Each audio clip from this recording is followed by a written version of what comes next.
Hello, Jerry. Hey. Hey, it's Trevor. Hey, Just to warn you, I think we're already live, so... I can see that. Hey, cool. Let's go. We're good.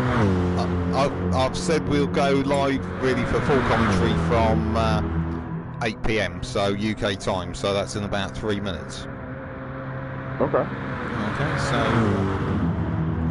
you sound a little bit quiet to me. Do I really? I don't know if I have anything to change that with. No, fair enough. That was the only thing is if you're on you must be on PlayStation, of course. If you hold the PlayStation button down and hold it, you'll get the settings for the mic come up. Yeah. Sure, let me double check. Let's see if it got turned down. Oh, wrong button, my bad. Test. Man, that is quiet. Man, it's super loud on my end. Oh, okay. Well, hopefully we're cool with that. So, did you wait, the stream's live? I can just test. Go ahead, yeah. Well, if the stream's loud, I can just listen to my voice. Okay. Did you commentate on the first 2 rounds? No. Oh, yeah. My voice is super loud on the stream. Okay. No, I did not. I'm rarely... my times are real tough to make most of these, if any. It's like 2 o'clock my time, so... Okay. That's fine. Well, I've been in work long either myself, so... I think we're good to go. They're starting the qualifier, so I'll put the shout out. Good evening, everyone. Welcome to Season 13, Round 3 of the SVR Sim Racing Group 3 Series. We're here at the Nordschleife for a 1-hour race. Qualifying's just about to start. I'm here, I'm Trevor Ov, and with me is Jerry, who's just joined us from, I believe, the USA. Is that correct, Jerry? That is right, yep. Fantastic. So it's going to be an exciting race, I think. I didn't get told what track it was going to be, and I know why now. Like, this is going to be a pretty interesting race, man. Okay, well, I'm renowned for doing my homework with lots of bits of paper scattered all around me, like an explosion in a shredding factory. So I did quite a bit of research on the drivers and where they're at the moment. Just to give everybody out there a bit of a heads up, this is the 3rd round. The first 2 were held at the Red Bull Ring. Normally this series has 1 long race and then a sprint race with a reverse grid. But due to the fact we're using the Nurburgring or Nordschleife 24-hour circuit, which effectively means using the whole GP circuit, which will be familiar to those who've watched F1, along with the full 13.8 miles of the Nordschleife circuit as well, which, as you see, Liam is just coming up to join as he goes through the Schumacher S.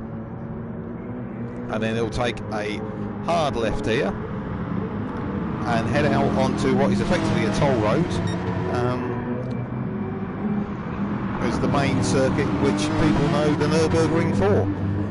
Main challenge with this circuit is it's quite narrow. So through the Nordschleife section, as I'll call it, it is quite difficult to overtake, particularly you just see with these Group 3 cars, they're quite wide, big arches, and it's quite difficult to get through. So there are a couple of opportunities, but it's going to be a bit of a challenge. So pit stops will come into it as well as they change between compounds of tyres. Have you done much running yourself, Jerry, round the Nordschleife? Unfortunately, yes, I have. You say unfortunately, does that mean it's not gone very well? I mean, can it go well? I mean, most of the times I've run on this track have been long endurance races, so like probably minimum 3 to 6 hours. And like, yeah, just something's gonna go wrong. There's no such thing as a perfect race up there. I had the Nordschleife. Like, it's tough. It's a fun track. I like lapping around it. Oh, I hate racing around it. Like, when another car tries to make a move on you, you get side by side, and there's so much different angulation and everything through here that it's just like, I don't want to deal with any of this. Like, I just want to have my own track for a minute. I think I agree with you. I like the lapping of it and trying to bring your lap time down. But it's that actual battling with the circuit with other cars on it. It's just so narrow. It seems incredulous that, 45 years ago they were actually racing Formula One cars around this. And when you compare it to the circuits of today, it just seems another world, doesn't it? Yeah, I mean, I don't really know how they could, like, nowadays they obviously couldn't even do it. They'd just be, like, launching off the ground and bouncing off of everything and breaking things on every corner, probably with all the different changes in elevation and everything, but it's just a really difficult track. It's really long, it's been driven on a bunch, like, it's just, and then at the same time, practice is hard, you know? Like, if you put in an hour of practice on this lap, you get in, what, 9 laps? 8 laps. I mean, that's just not a lot. Like, it takes a long time to really master the track if it's even possible. So, I mean, usually it's just about, like, if you can maintain any type of normal pace, and consistent normal pace, you can usually do pretty well here if you don't get caught up in just, like, people spinning in front of you and blocking the track and things like that. I'm pretty surprised cars are even as close as they are. This is an out lap. They've only got time for... they've only got time for 1 lap, and they got plenty of time for it, so...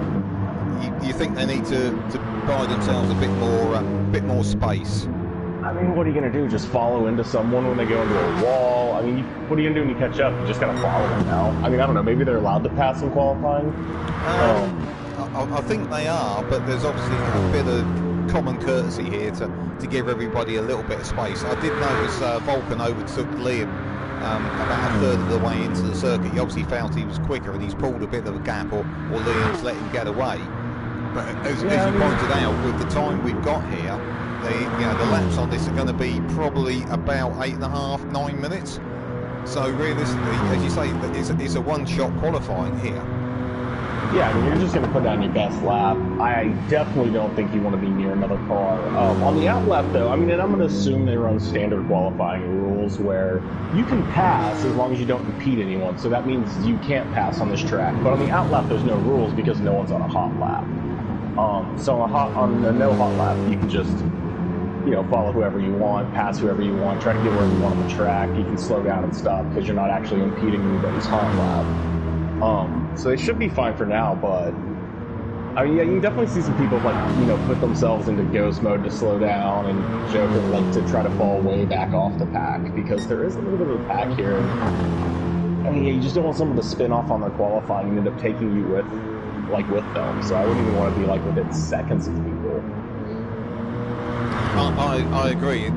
As you say, if somebody in front of you makes that mistake, wrecks your lap, with the chances to overtake being so small, it would be really difficult to get that time back, especially if you end up starting towards the back of the pack.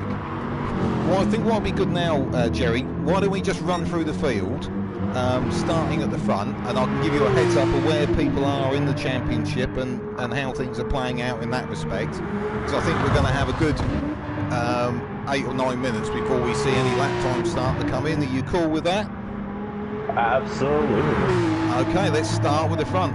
SMM Vulcan, he's out there flying around in the front in his Porsche 911. That is Lewis Edwards, but to make it easier for ourselves and for people watching, we'll refer to him as Vulcan as he's going around. I know all the names out the way. You do? Fair enough, you're ahead of me. I was just trying to be user-friendly to our new viewers out there. We can call him Vulcan, though. That one works for me because he switched his name, so I call him Edwards, and since he's the only one here, I actually probably won't get him confused, but there's someone else I get him confused with all the time. Okay, well, he's running. Basically, John's second in the championship at the moment after the first 2 rounds at the Red Bull Ring. He's got 20 points. So he's flying out there well at the moment. The second place car is Liam. Now, a big shout out to Liam. He's the organiser of this championship, puts this all together. So a big thumbs up to him because he makes it happen. Just for a bit of interest for those watching, they're just going by at the moment where the public entrance is on this track. And when they talk about bridge to bridge, it's that bridge that Liam is going under right now, and all the way around the circuit to the bridge at the start of that straight. And that's what people refer to as bridge to bridge. But like I say, big shout out to them, organiser of this. He's currently running 4th in the championship, just 2 points behind the joint second place holder. So he's holding it together well at the moment, and just about to start his qualifying lap. Let's drop down to 3rd. That's Rotary. That's Ethan Graham. Oh, there is the other S in there. There's the one I'm getting confused with all the time. What's up, Graham? Yeah, he's there, Ethan Graham. He's lying 9th in the championship at the moment, down on 6 points, but we've only got 1 round in the book, so there's quite a few rounds ahead. I'll total them up in a minute. I've got them written down here. So he's in there with a shout. Let's have a look down. Now, next driver now, Bobby. Ooh, NRT Lambo. Bobby. Bob Bristow. Is that guy you know as well? That is one I do not. Ah, that's one I do know.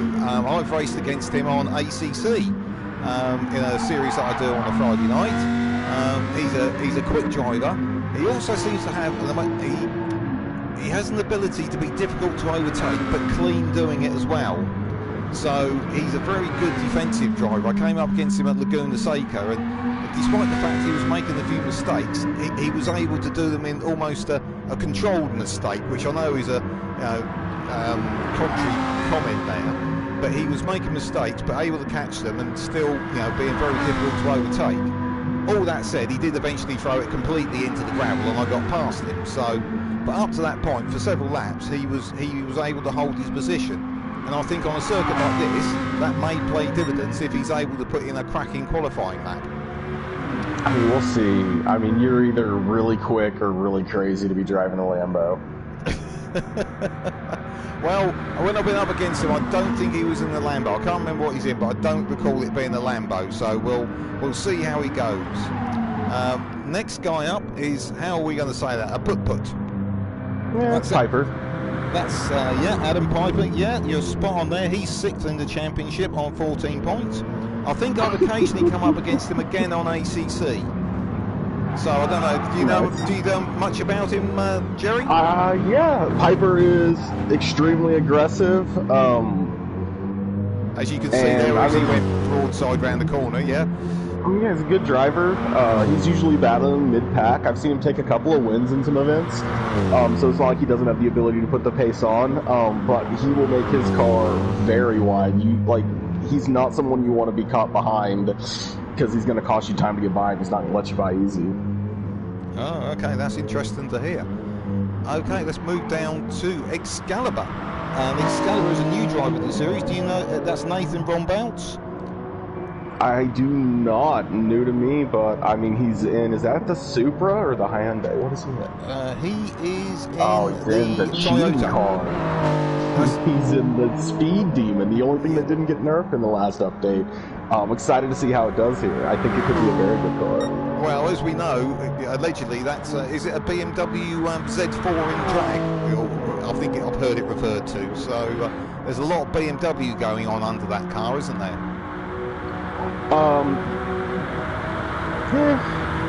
It is a lot better, a lot faster, but not nearly as stable in the game. I mean, but engine-wise, yeah. I mean, it basically drives, but no, it doesn't drive. It doesn't drive like a Z4. Kind of. They have a similar size and body shape, but that thing is a rocket. And I mean, the Z4 could be a GR3 and still lose races probably. Oh, as bad as that. Okay. I agree. I'm probably wrong, but the Z4 is one of those cars that's super comfortable and super slow. Well, we might get a shout in the comments about that one, quite possibly. I feel like they're going to have to agree, though, because the Z4 is quite slow, but quite stable and comfortable. Well, if there's a different combination there, it may suit different drivers compared to others. Well, can they tune these cars, or is it BOP? I don't think it's BOP. I'll wait for someone to shout at me to tell me that I'm wrong, but I believe, when I looked at the settings, I don't believe BOP was on there. I can look. I'll check. Keep going. I'll let you check. while I move down another one. Driver, we'll have to call him Racing Green, I think, who is Harry Green, and he's the leader of the championship at the moment after the first round. Alien, is he? Okay, so he's the man to watch then. I believe he won the last one by a chunk. Okay, well, if you'd won both races, you'd have got 30 points, and he's currently not as in the last race, the last championship, because I did commentate the last GR3 championship, and he, I mean, this is ruining his qualifying, being stuck behind Excalibur that long. He got by, but that crushed it. But the interesting thing is, in the team standings, these two guys, as you can see by the livery on the cars, they're actually in the same team. So really, there should have been some communication going on between these guys, because you know, Racing Green obviously really wants to get a good lap in there, and Excalibur, the new kid on the block, he's sort of wrecked his qualifying. So we're interested to see how that comes out. I mean, I don't really know where you're supposed to go either at the same time. It's just that's why you wanted to get a good gap. You didn't want to catch the car in front of you, because catching the car in front of you means like you're in just where do you let them go? The track's not even big enough to even let people go by hardly. And we've got 14 miles and 11 cars, so really they should be able to work it out between them. That's really a mile each, isn't it? Oh yeah, they got plenty of space. I mean, they had like 3 minutes to work with. Time's still going. They had plenty of time to work with, yeah. Or wait, is this time going to run out and then the entire qualifying is just going to end in this? I'm so confused right now. No, they'll run to the end.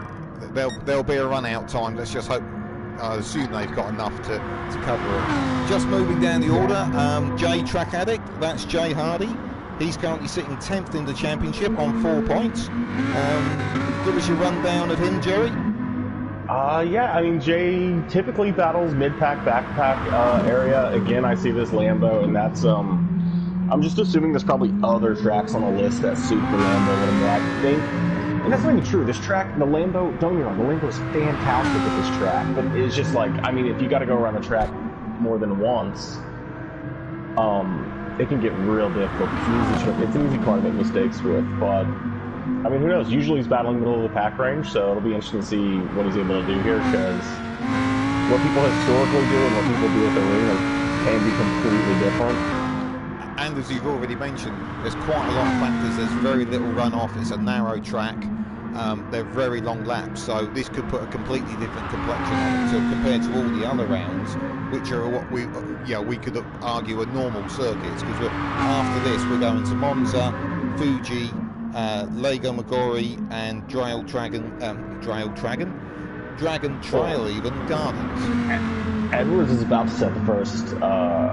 Or Vulcan is about to set the first lap of qualifying as he's going down the straight as well. So let's just quickly cover the other guys then. Joker Man, that is Joker Man, that's Xavier McIntosh. He's 5th in the championship with 16 points. We'll jump down to D'Alessi, who is Daniel Milano. He's where are we? 8th in the championship. He's on 9 points. And last but definitely not least is Brian Moncani, who we can easily refer to by either his PS name or his real name, and he's equal with D'Alessi in 7th with 9 points in the championship. In the Jaguar, there I see. So I'm going to the Jaguar. It's going to move up. I love the way you Americans say it. I disagree with it, but I think it sounds fantastic.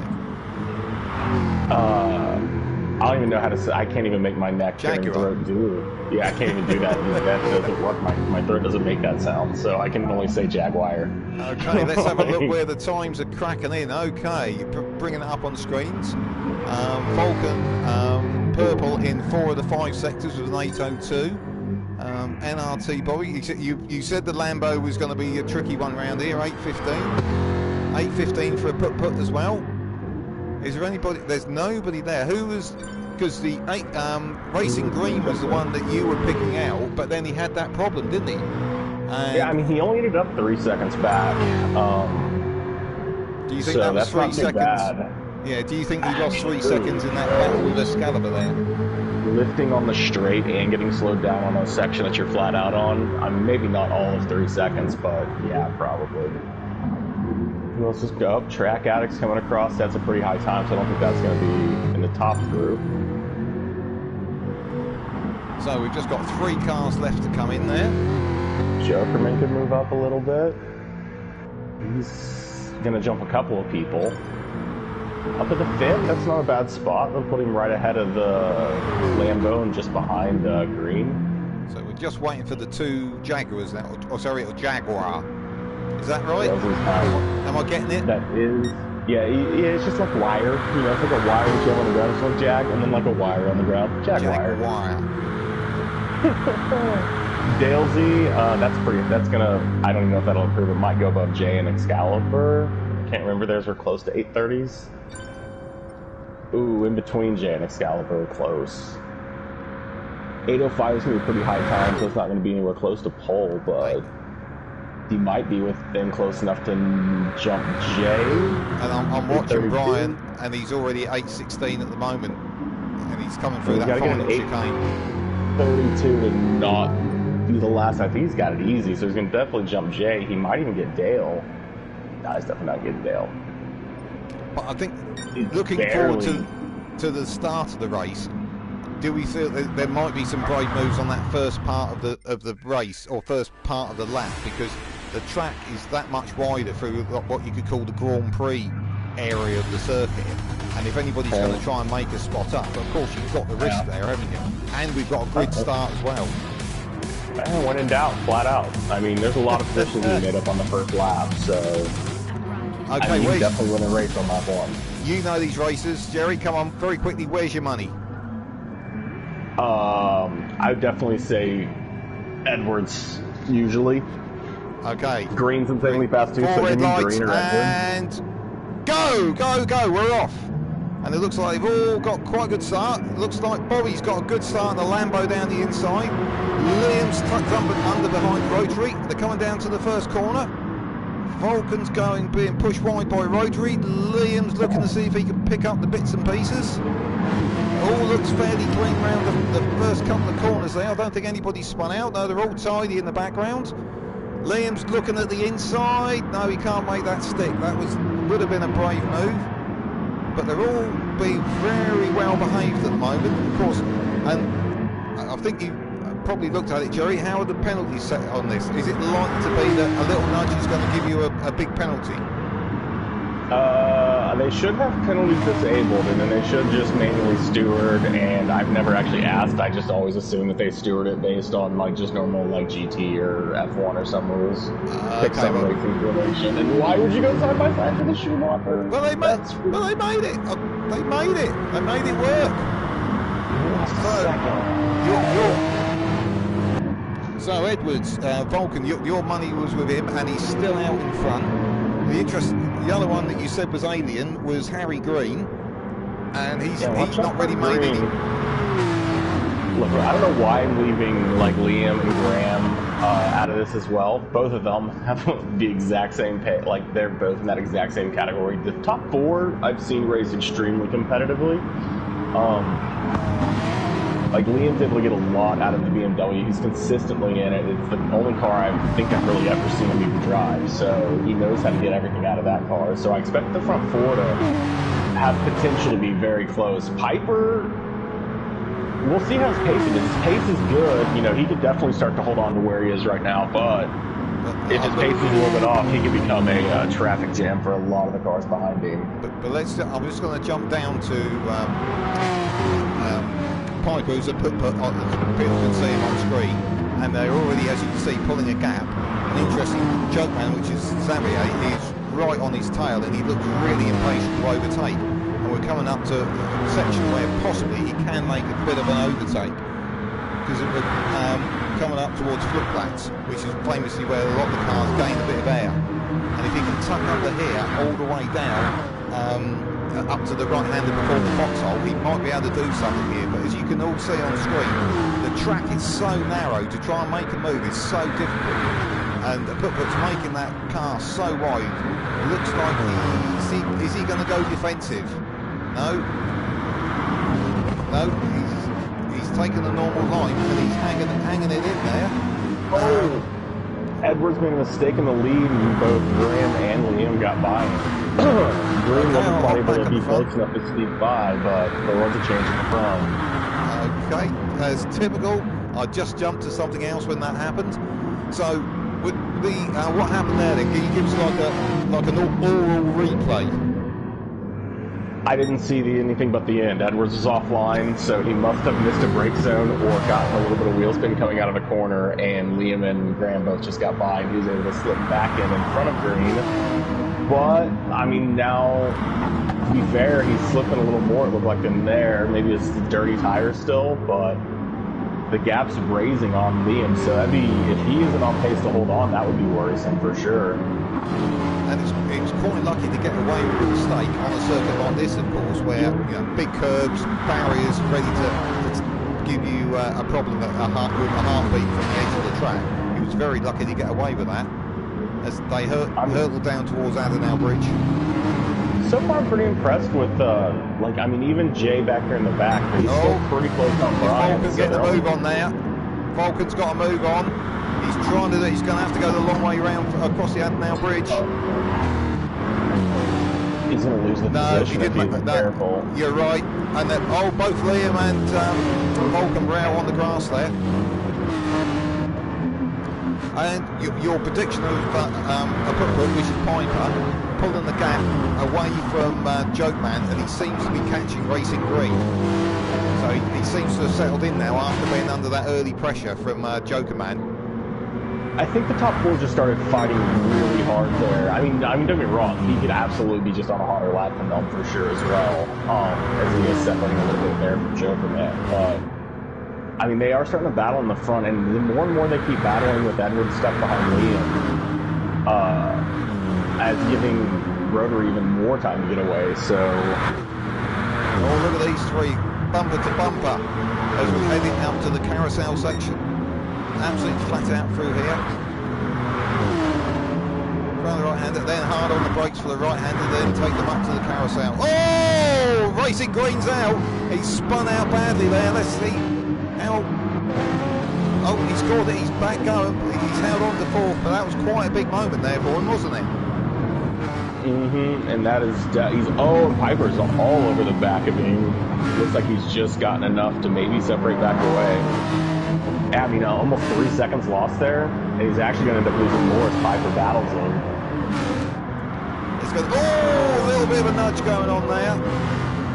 Now, this is a really tricky section. I don't know how you find this, Jerry, but all these second, third, fourth gear corners, this seems to be I've restarted my lap before I get this far, usually, if we're being honest. I think I've already hit the restart button and gone back and tried because I've already slammed into a wall. But, yeah, I blindly don't know the break points. Half the cars want to be in second gear, half the cars want to be in third gear, and then randomly the car I'm in wants to be in fourth and first.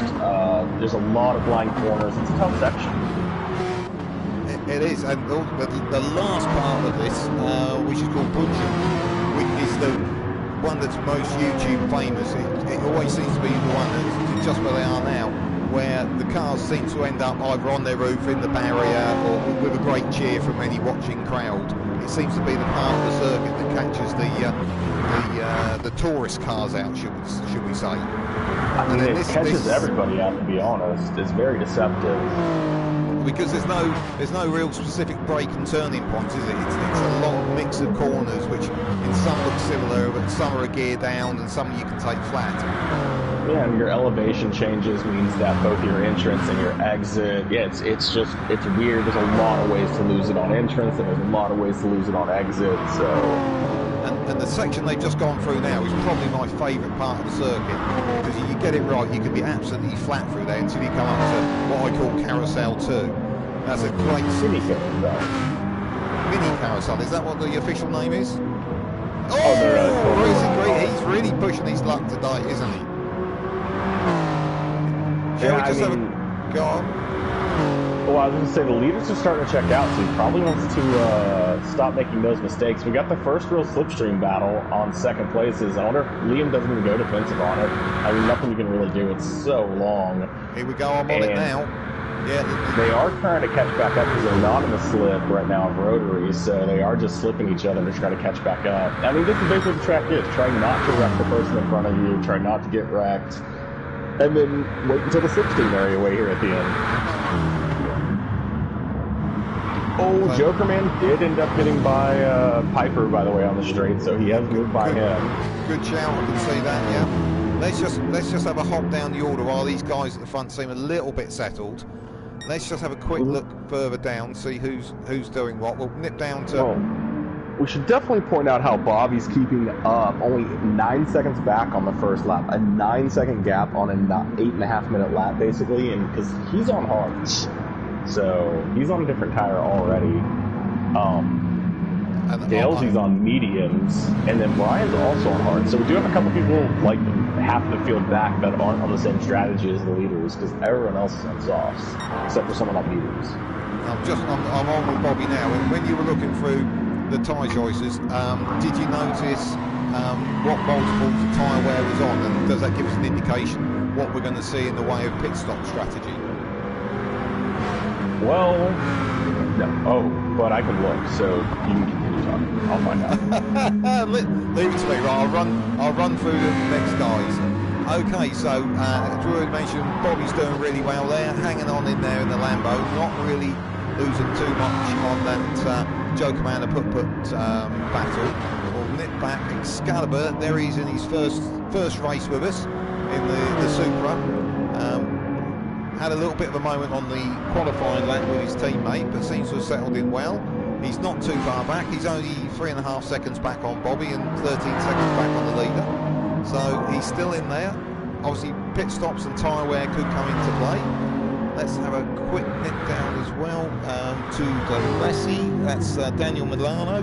He's sitting in 9th, which sort of matches where he is in the championship at the moment. But championship is 11 rounds. It's a long game. So that it may well come into play as time goes on and other people have problems. We'll hop down one more to Brian McCartney. He's in the other Jaguar. He's running there in 10th, and that's a little bit lower than where he is in the championship. He was 9th, but it's a long race tonight. We've got an hour's race, so he should be able to see whether he can bring something in. And the interesting thing is we've lost somebody here, and I'll have to whiz through to see if I can spot who it is. Track Addict. It's Track Addict, is it? Oh, I wonder if that was disconnection. Well, he is down in 10th in the championship, so it's not a real game changer on that side of it. So I'm just going to shoot back up to the front. Are you anywhere there on tyre multiples there, Jerry? Yeah, so tire ×5, fuel ×3, so they will have to switch out these softs, most likely just once. My guess is they'll just force it to a one-stop. Looking at the tire wear, they can maybe pull off one more lap, take it up to lap 3, and then on the hards just run 4 and call it day. It looks like the same with fuel. They probably splash the fuel when they get around this time or when they get around that time as well. Would be my guess. Pit at the end of 3, but that's assuming these tires make it to the end of 3. If you go off a lot, if you pick up a lot of dirt, if you spin a whole bunch, you're just going to burn your tires up to the point that you can't even make that last lap. So it's like some people be smart and kind of not push for crazy passes because they know it's just way too much pressure on the tires and it might be too tight to because like you just look at some of the softs, like some of the people who've been battling the hardest, like you've seen Hyper battling really hard. Well, he's got the most worn softs on the racetrack, so that's gonna same with Edwards. Edwards lost positions, had to battle back through to get back up into 2nd, and he has the most burned tires as well. So those are the kind of things that over the course of the next 5 laps you're gonna see that can potentially start to cost like a lot of time, especially if it starts to change your pitch strategy. And the interesting thing with this, a lot of people that follow me commentating on ACC, which has a very much more realistic, I would argue, pit stop situation within the game. Do you have to trundle down the pit lane on the pit limiter? This game is very much a different situation. You can charge into the pit lane flat out, and the stops generally can be less than 7 or 8 seconds start to finish, and it's that kind of loss on your lap time as well, isn't it? I do not know if Nurburgring got the pit update or not. So if they got the pit update, the timer should be more accurate. Which a lot of the real tracks I think did get a pit update, so it might have the pit update when they go in, where like nothing happens when they enter, because it does simulate the car driving down there, having to pull in and everything. So the time should be more realistic if they've got the update to this track. If not, then yeah, the pit might be almost instantaneous. And that could obviously have an effect with people's decision on pit stop strategy, because if you're not going to lose a lot, you're going to possibly think, well, you know, would I be better off doing a two-stopper rather than the one-stopper, despite the fact there's a relatively small number of laps. Whereas obviously if you're going to lose masses of time trundling down the pit lane, it's a no-brainer, isn't it, for a one-stopper?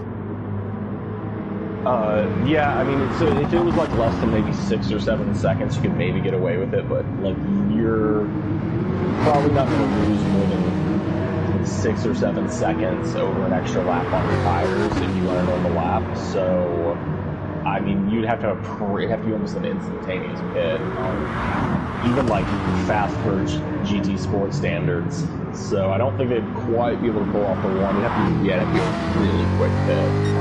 But also, can I throw this curveball at you then, Jerry?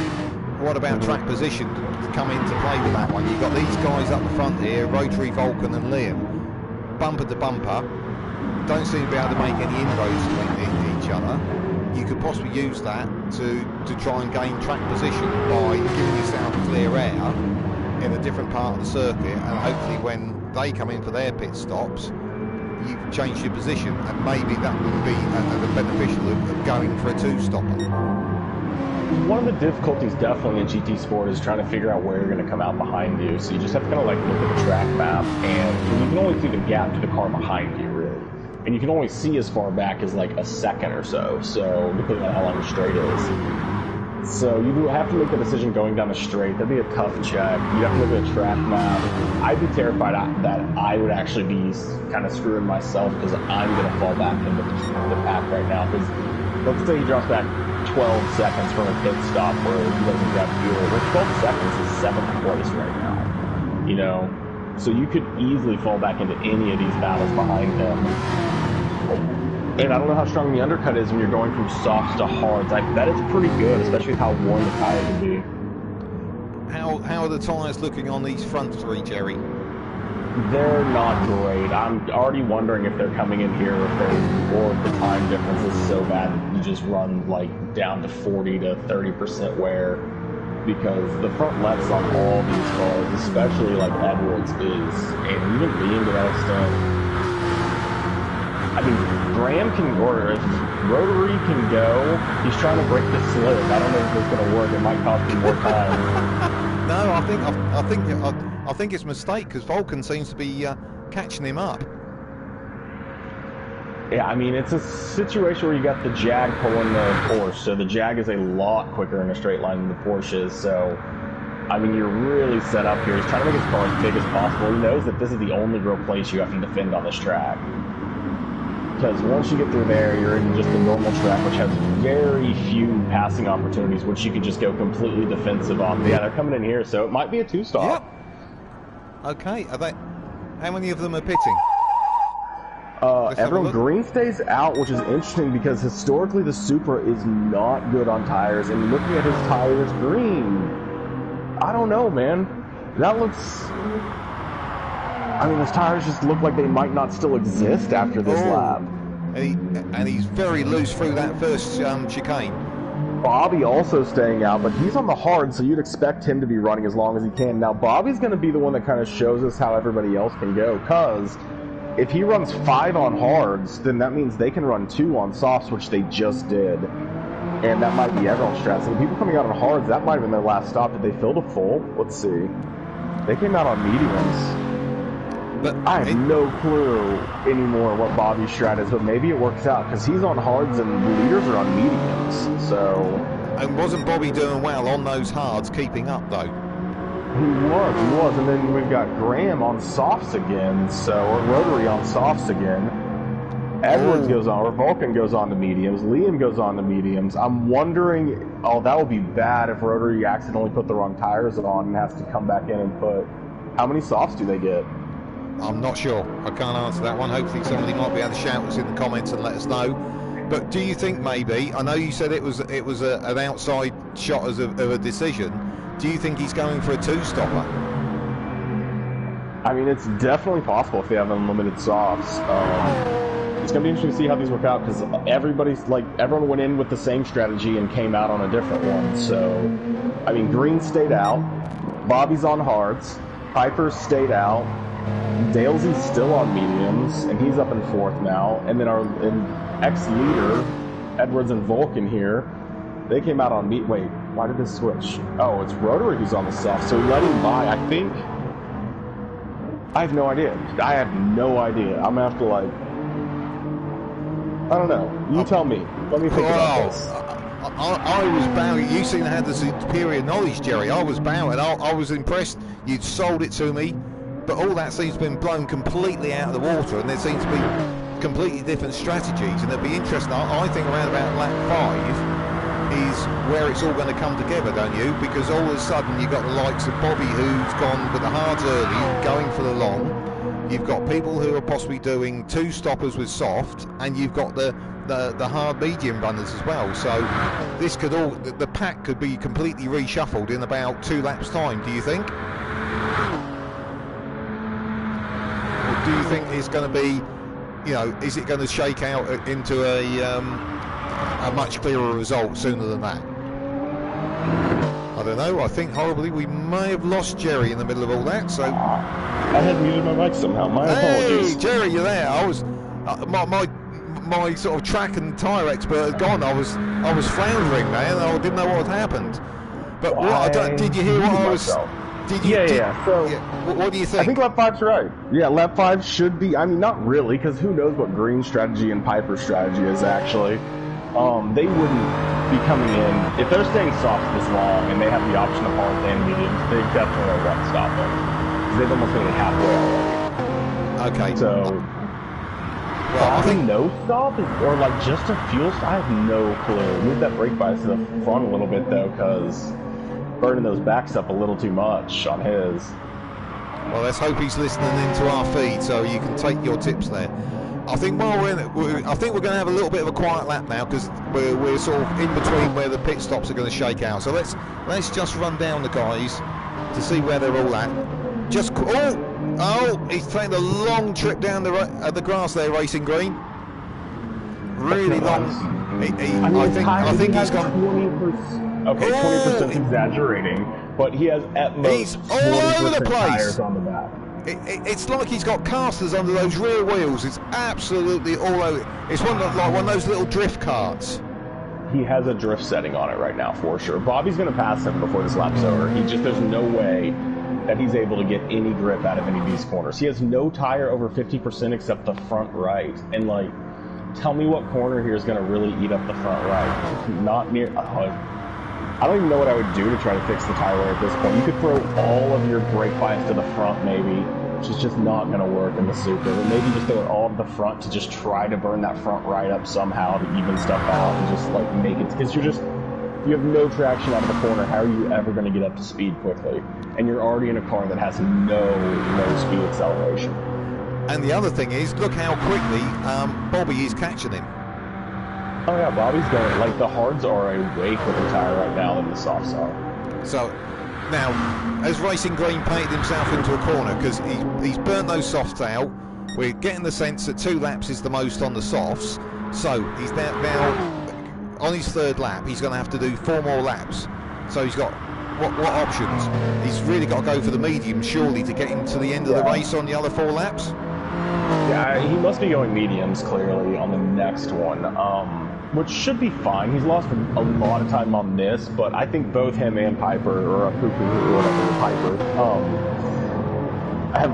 I think their strategies, although Piper's done a better job of keeping his tires, and at least the front is worn more than the rear, so you still have the ability to, get traction in a corner somewhat.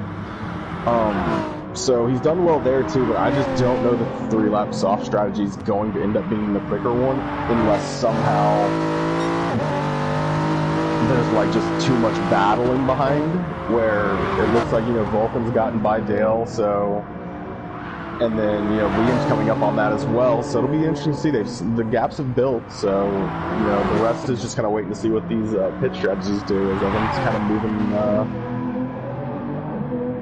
it looks like they're getting by Dale C right now, and that's about it, as Liam's catching up to him as well. Okay, I'll just move. Well, no, I won't move down to that. Right a minute, I just want to do a couple of quick things. Quick shout out to our sponsor. We've got a graphic sponsor for this event. It's called Master Graphics Northeast. The graphics is with an IX at the end, not the normal way you spell graphics. They do vinyl wrapping, van liveries, business cards, all sorts of paperwork you need for your business. They're up there in Durham in the northeast of the UK, and we're very grateful to their sponsorship of this series. So a big shout out for them, and if you can get on their website or on their Facebook page and give them a big thumbs up like, that would be fantastic. I just want to go through the field again, if it's all right with you, Jerry, just see where everybody is, because we're settling down. We're all just about to come down the straight, but we'll keep an eye on Racing Green, because I think we're about to hit pit stops again. But we'll drop down. I'm just dropping on to Bobby. He was catching, interestingly, Racing Green there. He had the gap down, I think, under 3 seconds. But interestingly, Bobby seems to have got that car, Racing Green's got that car a bit more under control, and he's now pulling the gap a bit on Bobby again. He's got it back just over 4 seconds. And just as I say that, it goes under 4 seconds. So... Oh, the Lambo's on a straight line right now, so... You think he'll reel them in? Well, the Supra's also extremely fast in a straight line, but the difference is coming out that corner, the Lambo has acceleration. The Supra does not accelerate, but it'll get up to, well, you know, there's 170 going down there, 171. Bobby's same speed. Bobby had to lift, it looked like, though, because he was going so quick. Okay, well, hold on, a pit, which is Adam Piper. He hasn't pitted yet. Shall we drop quickly back to the front to see who's going to pit? So, Racing Green's into the pit. He's on the softs currently. Can you see what he selected for tyre change there? And Bobby's gone for the pits as well. Did you notice that, Jerry? Bobby's gone for the pits from the hards after just 3 laps. Yeah, I mean, he could have gone another lap on... Oh, he couldn't have gone on fuel, though. Yeah, this is what I'm saying. I don't think he changes tires here. I think he just adds fuel and goes. But now that we're realizing they don't really have enough fuel, like, it's going to be pretty tight on fuel, it looks like. But the leaders are back by, so... Holding the same order. So, Racing Green's back out. He's back out in 4th. That's where he was before, wasn't it? Oh, Bobby's going on to the softs, so interesting to go hard softs. Don't know if he knew he didn't have to do that, or if he's the only one who knows you have to, or if there's some other requirement that you have to run at least 2 laps or 3 laps on hards and everyone's about to come in again, and that's why they went on to mediums or something. I have no idea. I don't really understand, because Rotary's running softs twice and no one else is running softs, and it just seems like, well, that's the move. Obviously, if you were allowed to run 2 sets of softs, why did everybody else go on to mediums? I've got to say, in all the data collection I did last night, I didn't include sets of tyres. I do apologise, and I'll make sure I get it right for next time. So, let's just do what I was doing before. Let's run through the field, but obviously the field has changed now, because the guys that hadn't pitted after 2 laps now pitted after 3. Sorry, what you said, Jerry? Piper and Excalibur are side by side right now. Piper ended up getting by him too. Piper's on the hards. He's going to come right back at him probably. And Excalibur pitted that lap, do we think? Probably the lap before, based on his tire wear. That would be an insane amount of tire wear on half a lap, or half a Nurburgring lap. So I'm assuming he's been out on him for 1 lap. And Piper on fresh hards. Honestly, I think Bobby was driving the hards. Oh, speaking of people battling side by side, Bobby, and Joker in little contact. But Joker ends up getting through. Joker's through. Again, that's what I was saying about... medium passing a soft. What's going on with people on the soft tires losing out to people on the harder tire? But is that, which we acknowledged earlier, Joker Man was probably the slightly quicker driver of those two? I cannot figure out, to be fair, with Joker Man's pace. I've seen him do everything from win to get last. So when he knows the track or knows the car, or I don't even know. I have no idea. He can be one of the fastest. He can be middle of the pack, which, I mean, he's, top, middle. It's hard to say middle of the pack. I mean, I guess he is with 10 people right now. But he definitely has pace at times as well. And it's interesting that one who I think has been a little bit of a winner in here is Bobby, isn't it? Because he was 7th before. He's up to 6th. Yeah, I mean, he's definitely gained. It looks like big brave move there by Bobby. That's a real elbows out. They're on the way up towards the right hander. And he's got it done up towards the right hander before the foxhole. Ooh. That was quite a move there, wasn't it? That was a full bucket of bravery on that one, wasn't it? Absolutely. I mean, it's just, I mean, you just have to find a place to go for a pass and just make the pass in this track. And, like, once you decide you're going for it, well, you're going for that pass, because if you back out, it's only going to get worse. Like, you just have to drive. Driving predictably is better than just, like, randomly, like, just doing stuff. Oh, and consistency really pays back for you on this track, doesn't it? Because of how it can punish you if you get it right, rather than doing something, as you say, that is going to spoil your race. And it's interesting that Bobby's now does seem to be gapping Joker Man, and maybe those tyres are just coming in for him now, possibly. Yeah, I was looking, and it's not like those tires were cold or anything. I just think they got bad starts. Jokerman ended up taking advantage of that because he wasn't on a bad start. He was on a second lap, and to be fair, coming out of the pits, it's hard to get that consistency. You're not at the right speed into corner one. People can make moves on you. You're on lower fuel, fresher. Everything's different than what you've been driving for the last 15 minutes. So it can be difficult to get out of the pits with that same consistency that you just had. And so I think, both the people who just came out of the pits kind of were victim of that, and they both had to battle back to get in front of the people, as it looks like. Actually, Piper's Piper's actually gapping out Excalibur's side, so he's got those hard set in, and it'll be interesting. I'm wondering if their rules are like they were last season, where the only rule is you have to run hards for 25% of the race, which would be 2 or 3 laps. On 7 laps, it would be 2 laps, wouldn't it? It depends on how you round, right? But yeah, like unless you guys round completely down rather than up that side of the pond, it's definitely 2 from my point of view, because it's got more than 25% is more. You've got to do at least 1.75 laps. So unless you take a shortcut, you're going to. Who rounds at all though? You just round it down and take the last part off. Do you? So it's 1 lap then? I mean, yeah, that's what I said. It depends on how you round, right? Like, if you round stuff up, then, yeah, it can round up for sure. But, like, if you don't round, then you just take that part off. Well, that's one way to look at it. I'll probably look at it slightly differently, but, isn't that, like, how you find scientific and, like, your... specific numerals of... I'm pretty sure that's how you do it. I'm pretty sure most sciences, they end up just not rounding it off, and that's how you find your specific scientific numerals and stuff like that. Wow, you've got way beyond me. I'll wave the knowledge white flag right there, Jerry, because you're way ahead of me, and it sounded convincing, so it's got to be good. You've sold it on me. Not, but that's what I do. I just make it up until it sounds good enough. Oh, well, it's similar to me. My strategy, particularly in business, was keep talking, don't let the other person get a word in edgewise, which obviously I haven't carried on to commentating, so that'd be a bit unfair on you guys. But I've always found that quite a good strategy. Just don't let anybody get a word in, and you can get away with anything until you convince them. There you go. I mean, the gaps now we have... the gaps are pretty much consistent right here, so it's going to come down to if these strategies end up being any different, really, because, right now, it's not Lewis Edwards. That makes it Ethan Graham. Graham is, like, gapping out Lewis Edwards right now, so Rotary's growing the lead over Vulcan, and then Liam is kind of settled in, and then Green...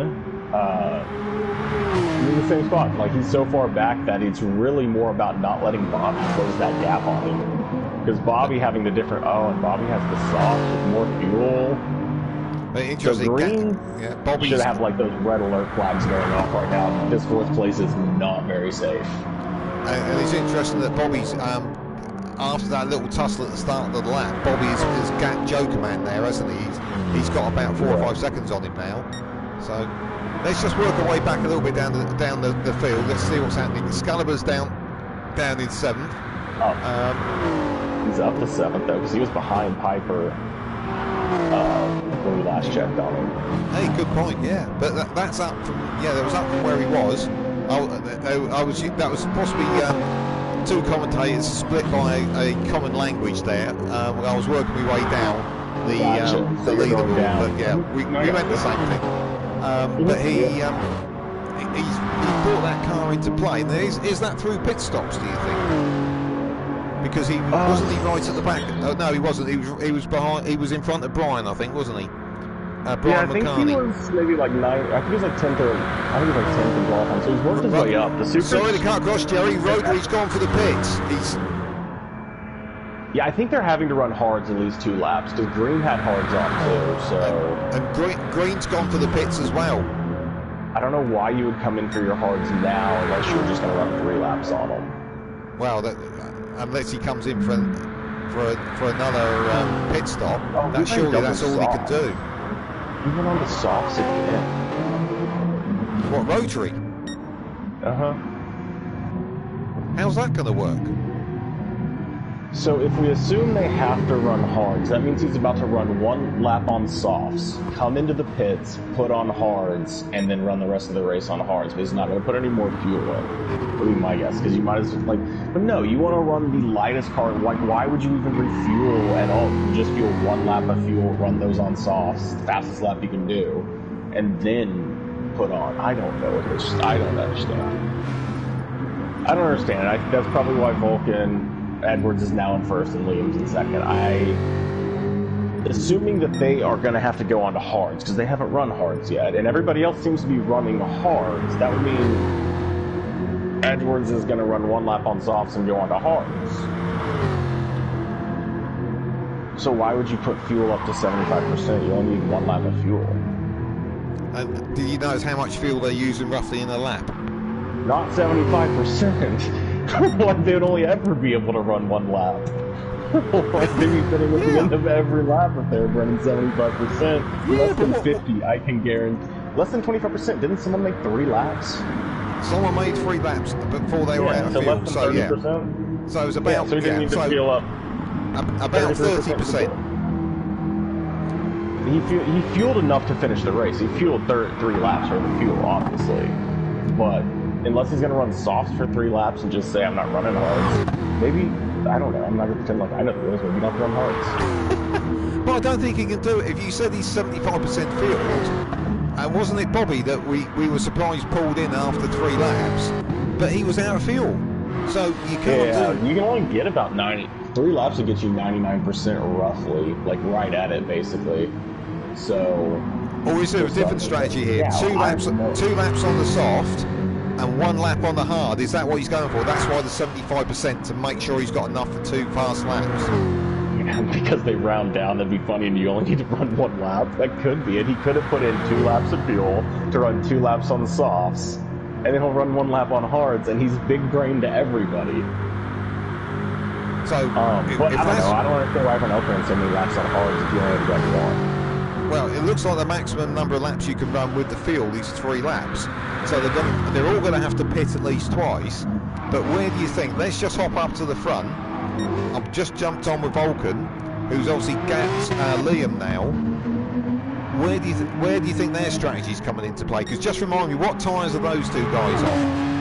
So Vulcan and Liam are on mediums with almost the exact same wear and roughly the exact same fuel. Liam a little bit lower, but like 1% maybe. Okay.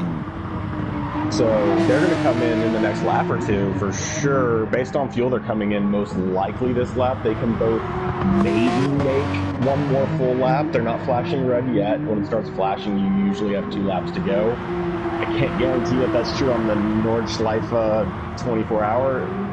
Maybe changes there, but usually it means 2 laps to go when it starts flashing red.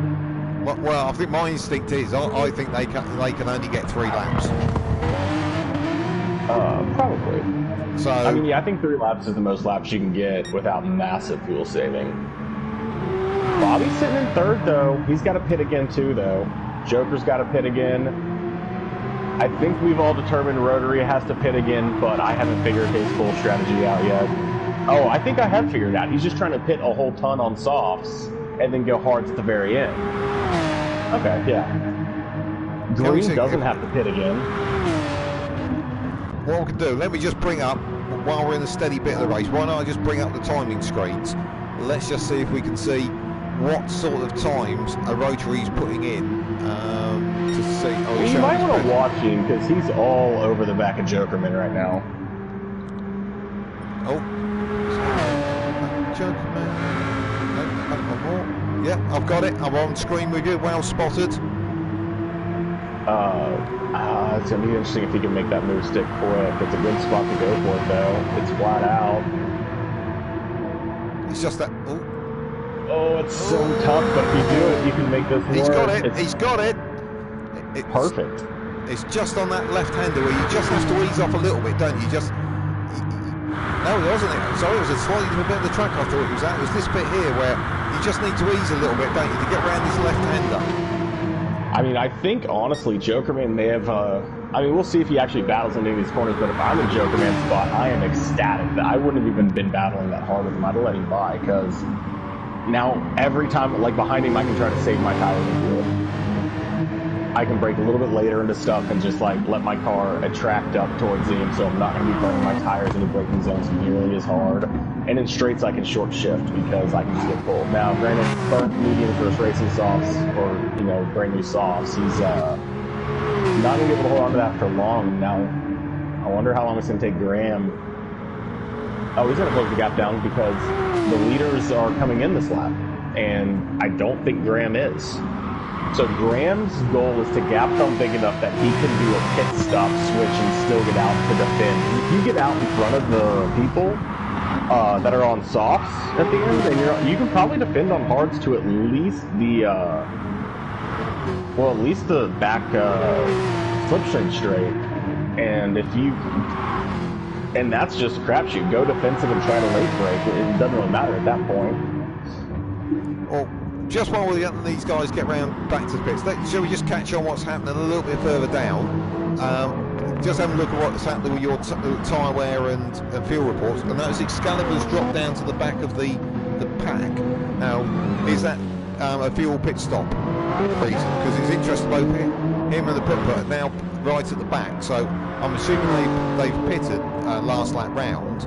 But is that because they're trying to go to the end now, do you think? 6, 7, 2 laps. They can probably make it to the end. So I bet they're probably going the rest of the race. Brian cannot make it to the end, so Brian will be coming in again. So Piper and Excalibur should both be gifted a pass there when he comes in to make his final stop. That's what I noticed. Brian had moved up. Well, I think rather those guys had pitted and dropped behind him. So I would guess that Brian's probably coming in at the end of this lap, wouldn't you think? Let's just move up to Brian there in the Jaguar. Yeah, because on his fuel, most definitely. Yeah. I think it's taking him about 30% to get around the track, and he's only got about 25% left. So I don't know that he can make a full another lap unless it takes less than 30%. And it looks like Put-Put's catching him at a fair rate of knots there as well, and possibly dragging Excalibur with him as well. So I think by the time we get to the end of the lap, these guys will all be fairly close. I'm going to jump back up to the front, Jerry, because I think we need to be looking to see what's happening with pit stops here. Because Falcon and Liam are coming on to the start-finish straight. Falcon's looking very loose. Yeah. These guys are all within a second of each other, and Bobby's coming in too, so they're all going to make their final stop within a second of everybody. I don't know why Bobby slowed down on his way in. He because Gtsport you can hit it at full speed, and you said he drives ACC, which you can't. Old habits die hard. It cost him like 1.1 seconds because he had a gap of 1.6 and then it jumped up, or I guess 1.4 because it jumped up to 3. But yeah, everybody's coming in but Rotary, who we know is going to the end of this lap to then use his hards. Green, who also has enough fuel to go around, he's going to be coming out in a real position here. So if he gets out ahead of anybody, he's not pitting against, so they have to pass him and he's going to hold on to that position. They're coming out right alongside Green. Green's strategies have actually gotten him back into the battle that he had fallen out of on like lap 1. He's right back with Liam and Edwards. And I think the other guy, the real winner in there, Jerry, is Bobby. Look at that. He's coming out there in 5th place. I don't know why he's on hard, mediums, and not softs, though, unless I don't understand that, because there's only 2 laps to go. Softs can make 2 laps. In the Lambo, maybe not. Yeah, but is the reason he's done that because he hasn't got the experience yet on those tyres, and he's going for the slightly safer option. And the other thing, remember, Jerry, remember how quick he was on those hards at the beginning of the race, keeping pace with the others. So it'll be interesting to see what happens where Rotary drops back into this pack here, because these 4 guys, are nose to tail, and we've got just under 2 laps to go. So I think we're up for a grandstand finish, do you think? Yeah, I think so. And Rotary's gap right now is good. I think he can get in, get tires, get the splash of fuel he's going to need, and get out, and probably still have the lead. But like we said, assuming since everybody else has driven hards and he's the only one who hasn't that we've seen, it is very likely that he's going to have to switch onto the hards for the final lap, which means every person, let's see here, Edwards will also be on hards, and they will be older for Bobby's Jerry, Bobby was having a look at Liam there on the way up to the chicane. He didn't quite make it stick, but he looks quite feisty behind Liam at the moment. Green almost spun, he caught that. Yeah, I mean, this 2nd, 3rd, 4th, and now 5th as well. I mean, usually the races I watch, Liam, Green, Edwards, Graham, these guys always are battling together, so it doesn't surprise me. Bobby didn't know he would be there, but I'm sure, you know, he's absolutely there. And that's, I mean, to be fair, after 45 minutes of driving around this track, to be in 5th place and being able to see 2nd place right in front of you, that is just, I mean, podium's available for every single person here, and what they probably can't figure out right now, to be fair, they probably think Graham is just crushing them, because it's easy to miss what tires people went on, and they probably just think, wow, Graham has just next little pace. What they don't know is he saved his hards. So they are needing to make sure that they don't battle too hard, because all that would work into Graham's favor. But, I mean, they're just 2 by 2 here. Just quickly for people watching, Ethan Graham, who Jerry's referring to there, is SMM Rotary, who's way out there in front. So just to keep everybody up. And when we're talking about Edwards, that's Falcon, who's the guy running in 3rd at the moment. So just to keep people in the picture at home, what's actually going on there. Yes, but exactly. This seems to be breaking out into 2 pairs here, and Bobby's really on it. And we saw earlier that Bobby put on a really aggressive move to get a position, so he's not shy of having a go round this circuit. Well, I mean, to be fair, Liam is on the hards, he is on the medium, so he does have the better tire. It is going to be everything, I mean, it's going to take everything Liam has to keep him back for 2 laps. I mean, that is the exact same field, the exact same tires, only one is softer. I mean, good news for Liam, both of these cars are literally like driving whales around a track, so there's nowhere to pass except the straight.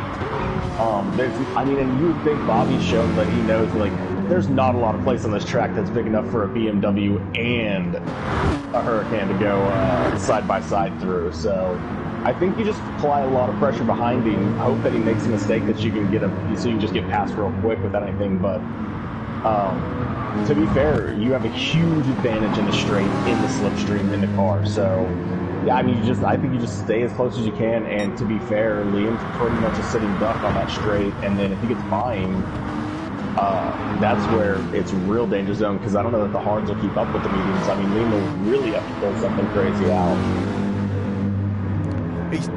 Bobby's really hanging in there, and just a little aside, while we're watching this really tight battle, we're just coming up to the famous section of circuit where Lauda had his fiery crash just into this right-hander here. So just to give people their bearings on that one. But just back to that battle, Bobby really isn't letting go, and this is one possible section where he might be able to do something. It's absolutely flat out down here. We've got a section of about four, I think, left-handers, and then there's a fast right-hander, and then there's a left-hander where you just need to ease off a little bit. And possibly Bobby is hoping Is he going to go for it? Is he going to go for it? He's coming up to this left-hander here. Like, it's easy. Liam stays to the left. If Liam stays to the left, you can't go around the outside on any of these corners. And I think Bobby noticed that he was forcing him around the outside and just like, no, if that's the only choice, I'd rather just follow. Yeah, because it's just going to spoil it in all directions. But coming up to the carousel, do you know the history of the carousel? Just a little interesting sideline, Jerry. I will just always let you know the answer to do you know the history of, and anything in Europe that's racing oriented, it's like limited. Very limited. Well, I'll bring it. Have you heard of a racing driver called Rudolph Caraccioli? Nope. Do they teach you nothing over there? He was a famous pre-war racing driver, and what he discovered, the fastest way around the carousel was that hitches in the inside front wheel in the ditch on the inside of the corner, and over the years it gradually got concreted and filled in and hardened, and that's what formed the carousel. Hold on, I don't know anything about you guys because of a pre-war race car driver? Yeah. I don't know a pre-war race car driver from America. AJ Foyt? Mario Andretti? I didn't say which war. Okay, hold on. Let's not fall out. We've only got a lap and a half to go, Jerry. We'll sort it out after the race. Good. I'm assuming you're watching the good racing right here. We've got Bobby all over Liam, and Green's actually got Vulcan, which was two of the expected softs versus hards, but we've seen the soft pace like come down on that final lap, so it'll be interesting as we should also be seeing Rotary. Like we've said, Rotary. Oh yeah, he's definitely coming in for a pit. He has no fuel left. Yeah, but the other thing is, as he brought out a bigger gap, let's just jump up. We've just jumped on board with Rotary. He's 24 seconds in front, and he's just heading down the long straight. So, do you think that's enough? Yeah, for sure. He'll come out ahead of everybody, I think. He doesn't put hardly any fuel in at all, so I bet his pit stop takes 16 to 18 seconds. And so I bet he comes out with a solid 6 or 7 second gap, if I had to guess from here. But it's going to be hards versus softs that are burnt versus hards and mediums. So to be fair, it's Bobby who would have the best chance of actually catching him passing him because he has the best tires. He's done it. He's slipstream. Bobby slipstream Liam down the straight. I just caught it out the corner of my eye.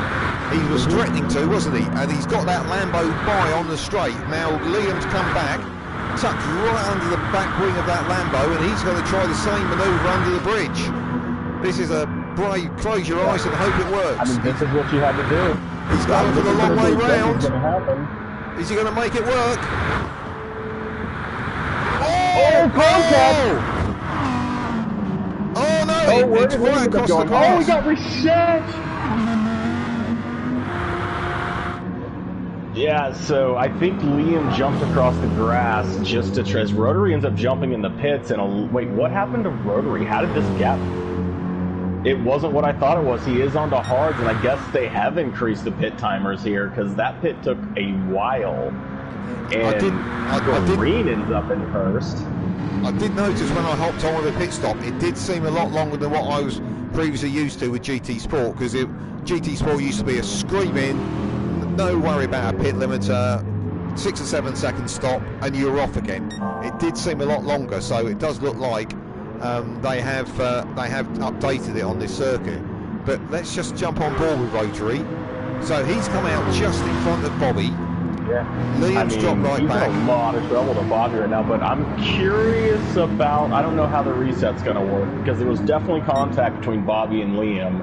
Liam ended up getting reset because of it. I know typically if you punt someone, you have to concede it back, so I feel like he might be supposed to be behind Liam, but Liam got reset. Bobby's airborne, he got it completely sideways. I don't know if he'd come and touch Rotary, but he went off to the right there where there's a bit of curbing, and he had all 4 wheels in the air. He was nearly, on the radar with air traffic control. He was so far up. Yeah, some of these curbs, especially if you get them wrong, can launch you for sure. So, do you think? I'm looking at this, thinking, I don't think Rotary can go forward from here. Do you? Well, so I don't see too many places that, I mean, again, you're in a situation where it's just not hard to make your car big. Like, you can sit on the right side of the track and still be basically in the middle, meaning the only way they can go around you is the grass on the right or around your left. And as long as it's forcing them outside, as long as you're constantly forcing them outside, you have enough room to hit your apex, and they don't really have enough room to do anything but dive you. And it doesn't look too much like Bobby's going to dive someone. So I think he's stuck into the exact same position he was with Liam, where he needs to wait for one of these straights. To be fair, the first one they come up on is dangerous. Like, going side by side through some of those fast bends, like, that changes a lot of those corners, so I don't know.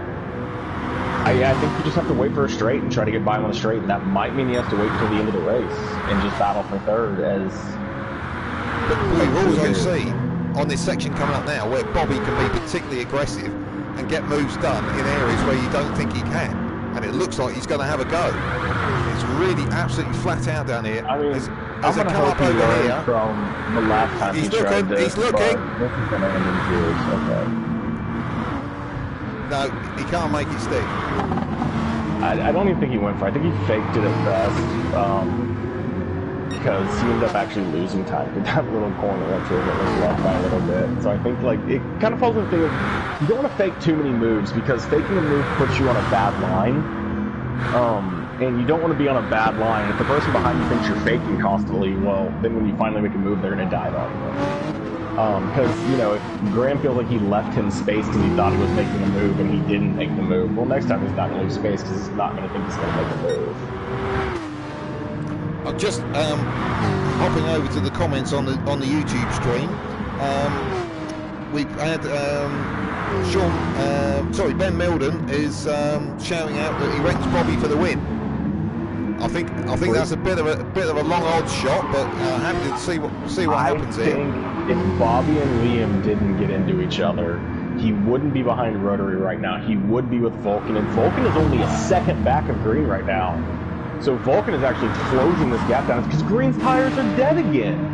Green is literally just running the dead tire strategy. Like, I'm just going to make these tires last no matter what. And Vulcan's closing this gap up. It's under a second now. So, just so everybody knows what the situation is, Jerry, just run through the tyres choice and wear on those top four guys, because obviously that could come into play. So we're halfway around the last lap. That could come into play, couldn't it? Yeah, and Green has red soft that has more red than white by a lot, like 30%, 40%, 40%, maybe 50 on the right front. Vulcan's on fresh hards and low fuel, so he's flying. Rotary on fresh hards and low fuel, so he's flying. Bobby on, I mean, they're pretty fresh mediums and low fuel, so he's still going to be quicker than the hards probably, but there's nowhere to pass. And then everybody else has huge gaps, so they're on tires.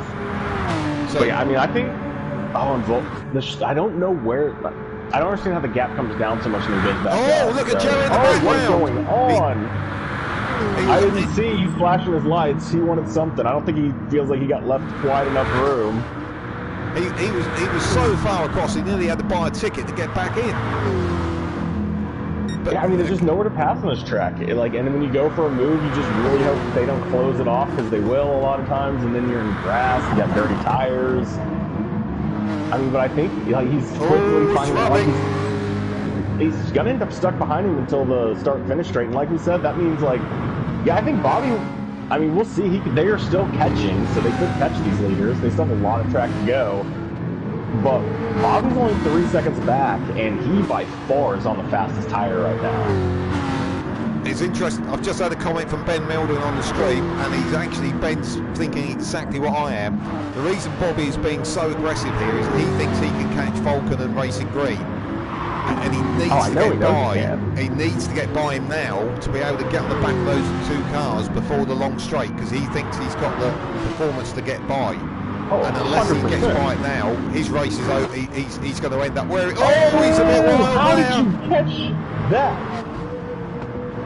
Oh, and see, if he'd been a little bit more patient, maybe that big mistake that we just saw from Graham he could have taken advantage of. But he's trying to take advantage of every corner. And it's like, yeah, you want to get by him, but you still need to figure out what corner you can actually make a move on, and just wait for either a mistake or go for the corner that you've already decided. Like, when I get the run 4 corners from now, I'm going for it, and that's just that. But if you're trying to make a move every corner, it either works in the first corner or it fails on like 5 corners in a row. I can't see you can make a move through Edwards here. is on the rear. He has the slipstream of green. He has the tire advantage on green. I mean, not necessarily. He's on the harder tire, but like, trust me, he's got the tire advantage. What is that? They're spending more time in the air than they are on the track. What's I going am on? seeing a lot of 4 wheels off the ground in this race. Usually you talk about 4 wheels off the track. We're talking. Oh! That is going to lose him a lot of time. Right, well, we're coming up to that large, long straight. Has his tyres gone, Jerry? Really pushing. His tires, no one's tires are, well, I mean, Green's tires are gone, but he's not the one spinning out constantly. If that's tough, Vulcan lost the slipstream 2 corners before the big straight, and in doing so gave the slipstream. Oh no, he's just outside the slipstream. Everyone is just outside the slipstream except Bobby. And Bobby's definitely going to get the run here. He's going, that pink Lambo's jumped out. He's gone side by He side. caught the slip of Edwards.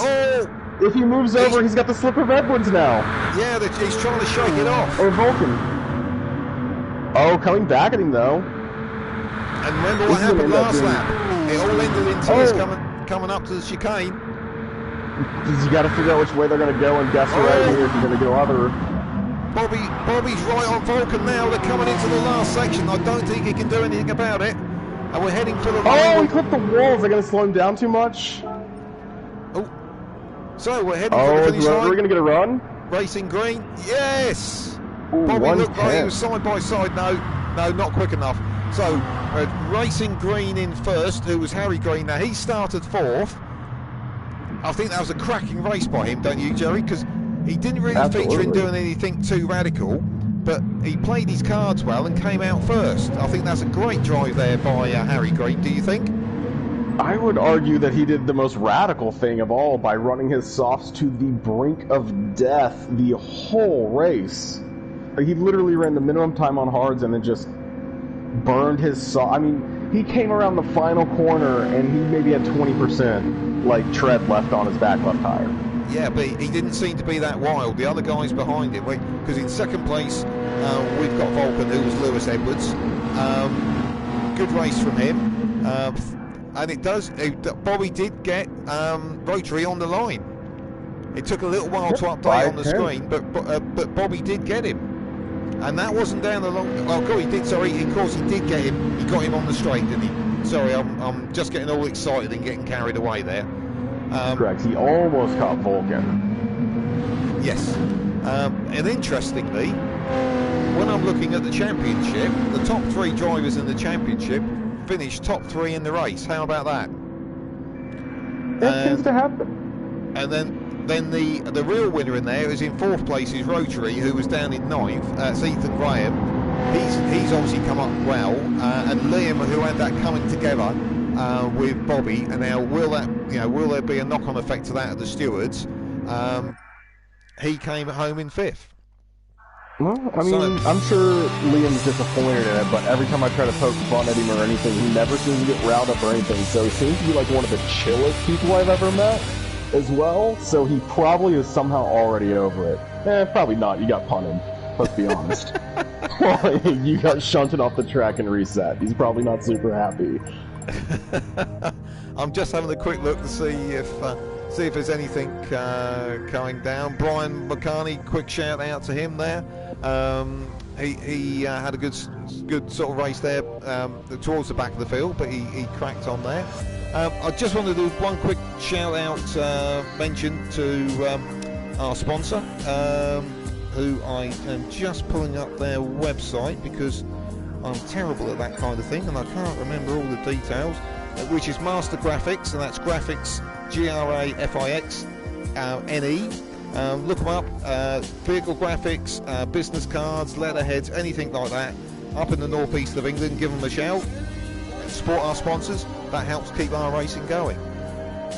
Just a quick wrap up on the race there then, Jerry, what do you think? I think that was a really good race because I think the strategy came into play from lots of different angles, and I thought it was really great that we had different people doing different things.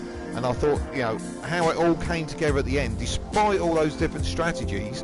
We had 4 cars really close together in the run to the finishing line. I thought that was absolutely fantastic. What did you think? I think there's a few people who finished well that they're okay with it, but they definitely think that there was stuff left on the table. And I think Green had a fantastic race. He had a rough first stint, ended up falling off the lead pack, went on a different strat than everybody, which looked like pure insanity. I was making fun of it half the time. It was just like, what are you doing on these burnt tires? And it worked. He won. Which happens in every race I've ever commentated with him in it. He's won. I don't think I've ever seen him lose. Well, so I mean, yeah, huge congratulations. He's super fast, extremely quick guy. So just to wrap up exactly where we are with this, next week on Tuesday at the same time will be rounds 4 and 5 of season 13 of the SBR Group 3 series, and for that we're going to Monza, and the weather's going to be fine and sunny. So long straights there, a big circuit for slip. I'll put my teeth back in. Big circuit there for slipstreaming. Where would your money be there, Jerry, for who's going to make that one work? Because obviously we've seen on 2 completely different circuits, Harry Green make both of the. I've never seen him lose at this point, so I just I don't see why he would lose any of them. Is the second one a reverse grid? Yes. Yeah. So you've got got I'm not 1 predicting hour. that then. That could be anybody. Yeah, you got a 1 hour, and that's probably where Harry Green had the lost points in the first race. That he won the first one, and then it was a case of getting as far up the field as he could in the second one. So yeah, normal format. Tonight was a bit special because it was the Nurburgring, but the normal format is an hour race, and then the result of that is reversed for the grid for the second race. Absolutely fantastic. Well, that was exciting, man. I had a blast. I loved it. Thanks, Jerry. Thanks for joining us. I know it was a little bit of a challenge, but I believe you had to scream in from work. And for the people out there, me and Jerry, until what was it, an hour ago, had never met. Very true. So we really literally made this up as it's gone along, and I think it's worked really well. I think hopefully everybody out there has enjoyed what they've heard. So, you know, on the page, click the like, click the subscribe, share it with your friends, and, you know, come back and join us again for, you know, some commentary with others. That'd be absolutely fantastic. And at that point, I'm going to wrap up. Any last thoughts, Jerry? No, fun stuff, man. Had a blast, and brilliant. Cheers, guys. Everyone, keep safe.